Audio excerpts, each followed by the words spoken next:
Hello friends, the moment you have been waiting for, a little bit more detail on the Zen 3 microarchitecture. I'm really excited about this, not only because I'm magically drawing in space, it's a secret how we're doing it. What's not a secret is Zen 3 has broken cover. It contains a large series of performance improvements over Zen 2. Some of them you can only talk about, but some of them we can actually draw. And that's what we're going to do. We're going to show you the major difference between Zen 2 and Zen 3 on a physical layout perspective. But to do that, we have to rewind the clock just a little bit back to the 3rd gen AMD Ryzen processor. And for example, I've drawn here an AMD Ryzen 7 3700X. It has one compute die with 8 cores, and it has one I/O die that handles PCI Express, SATA, USB. And all the 3rd gen Ryzen processors kind of look like this, with 1 or 2 dies. But have you thought a whole lot about how that compute die is actually laid out? It matters. So let's zoom in. That's what we're going to do. So we're going to draw an arrow over here, and we're going to blow it up into a larger size. And what you'll find in the middle is L3 cache. There's 32 megs, so we'll just put a little 32s. Hard to write small with a marker like this, but 32 megs of L3 cache, and then also 4 cores on each side. So you've got 32 megs of L3 cache and 8 total CPU cores. And that is how we are laid out today in a Zen 2 microprocessor. So let's put Zen 3 on the board, and it looks a little bit different.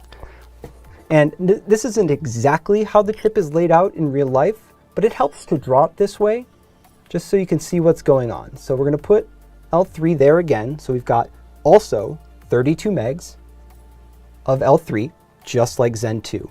But here is the big difference, how the cores are laid out. We've got still 8 cores, but they're all together.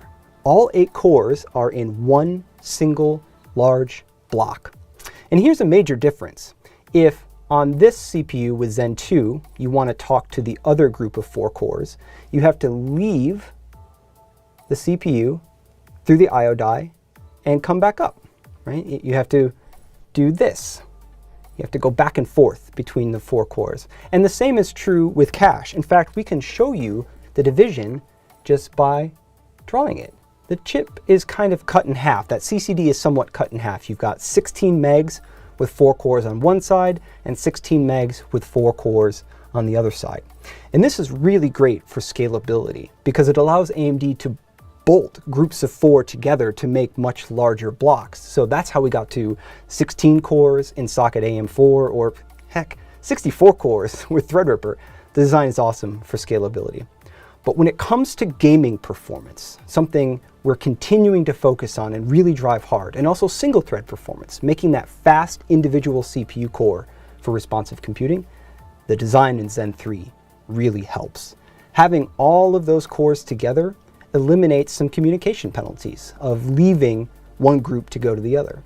It also has the practical effect of doubling the cache that every core has access to directly. So on Zen 2, each group of 4 has direct access to 16 megs, but on Zen 3, direct access to 32. So let's put it together. You've got all 8 cores that can all talk to one another directly.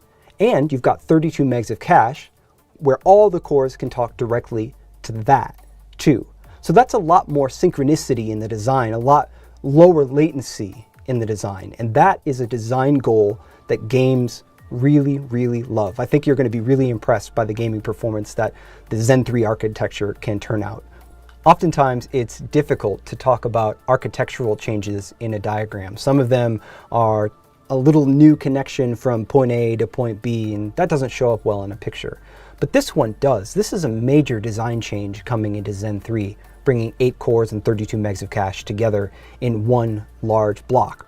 So one more thing, I want to connect it back to the CPU you may eventually buy, the Zen 3 base CPU. So what if we put this die in this design? Well, it would actually look exactly the same. It's the same layout on the chip, but instead of having to come down and back up for one half of the die to talk to the other, now it's just a direct connection back and forth. And if you wanted to add a second die, like we do with the AMD Ryzen 9 3900X or 3950X, well, that's fairly straightforward as well.